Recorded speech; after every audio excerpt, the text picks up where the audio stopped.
Capítulo 59, Ajoelhe-se e beije meus sapatos. A festa de celebração estava entrando em seu clímax. Fei segurou a taça de vinho e caminhou até os seus soldados. Depois de experimentar uma batalha cruel, que poderia reprimir alguém até o ponto de sufocação e loucura, apenas vinhos finos e mulheres poderiam aliviar esses homens fortes. Pierce e Drogba riam enquanto bebiam com taças de prata do tamanho de uma pia de cozinha. O riso selvagem e desinibido ecoou na praça. Os 23 homens fortes, incluindo Oleg, seguiram Fei e deslizaram pela muralha defensiva, atacando os inimigos como um esquadrão da morte.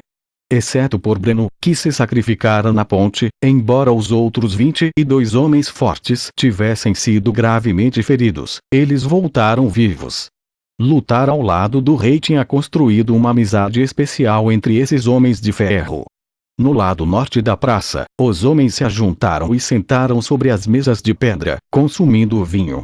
Alguns deles lutavam meio nus ao lado, alguns braços lutavam na mesa e outros dançavam com as meninas alegres. Mesmo Oleg, que não era bem recebido por todos os soldados, ganhou o respeito de muitas pessoas depois desta missão mortal. Saúde! Para os nossos irmãos. Fei levantou a taça de vinho e propôs um brinde. Para nossos irmãos. Salve o rei. Saúde. Os soldados aplaudiram como eles também levantaram seus copos e tigelas. A chegada do rei Alexander os fez se sentirem muito honrados. Este segundo copo de vinho é um brinde ao nosso herói Breno. Fei derramou o vinho do seu copo no chão e disse: seus pais serão os nossos pais, seu filho será o nosso filho. A família de Breno será apoiada pela família real de Chambord até que seu filho se torne um homem corajoso e forte como o pai. Pelo nosso herói Breno. Os soldados derramaram o vinho no chão silenciosamente. Neste momento, nos olhos de muitos soldados, bêbados e turvos, era como se tivessem visto a figura cujo coração foi penetrado, mas que ainda assim arrastou 3 inimigos da ponte enquanto gritava salve o rei. Céus! Breno era um herói, ele era um camarada e ele também era um companheiro. O terceiro copo de vinho é um brinde aos camaradas do nosso herói Breno, um brinde aos 22 grandes guerreiros de Chambord, Pierce, Drogba, Onel, Essien, Balak. Fei disse os nomes dos homens fortes um a um. Cada vez que ele anunciava um nome, a multidão estourava em aplausos e mais aplausos. A pessoa cujo nome era chamado tremia em excitação. Que o Deus da guerra abençoe vocês, meus guerreiros. Seus nomes serão lembrados junto com Chambord. Agora, em meu nome, rei Alexander, eu lhes dou a armadura e as armas que vocês usaram durante a batalha. Elas serão devolvidas a vocês depois de serem reparadas pelos melhores ferreiros do castelo. A voz de Fei era como uma fogueira ardente que queimou o sangue de cada soldado.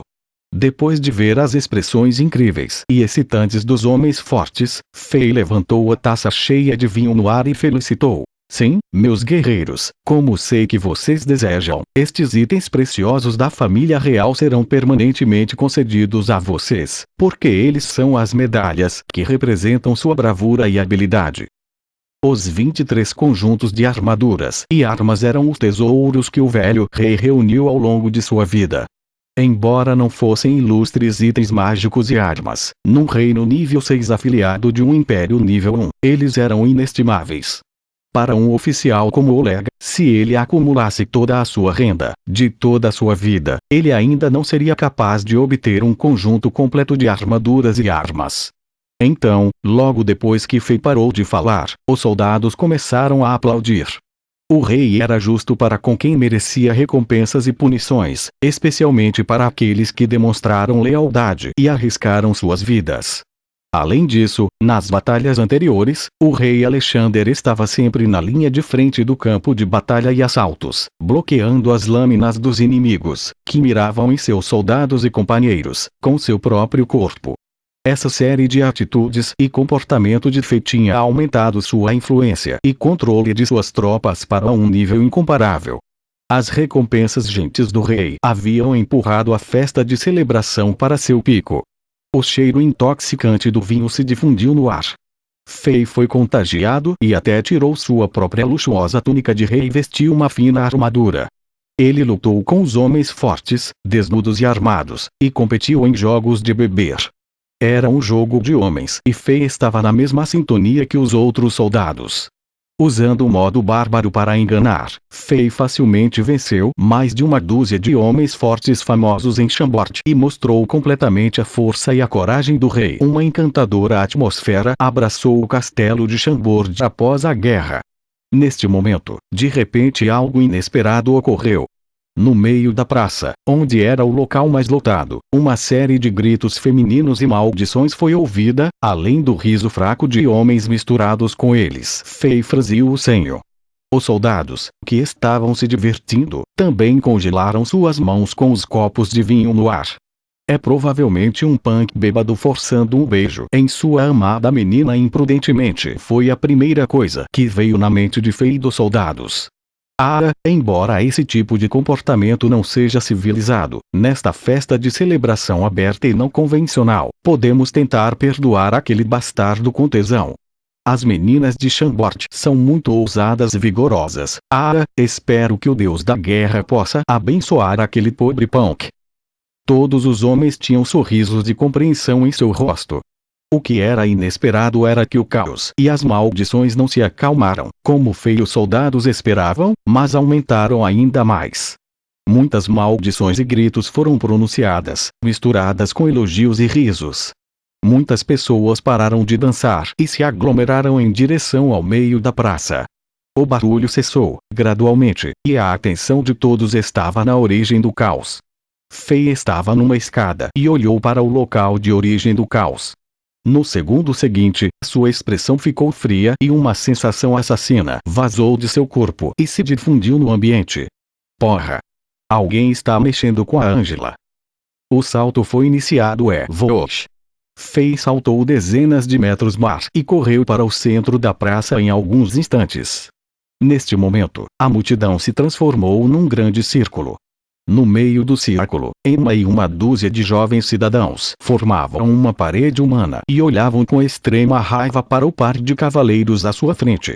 Atrás deles, Angela, que estava no vestido azul longo, agachou-se enquanto seu rosto ficou pálido. Um adolescente de 15 ou 16 anos estava encostado em seus braços.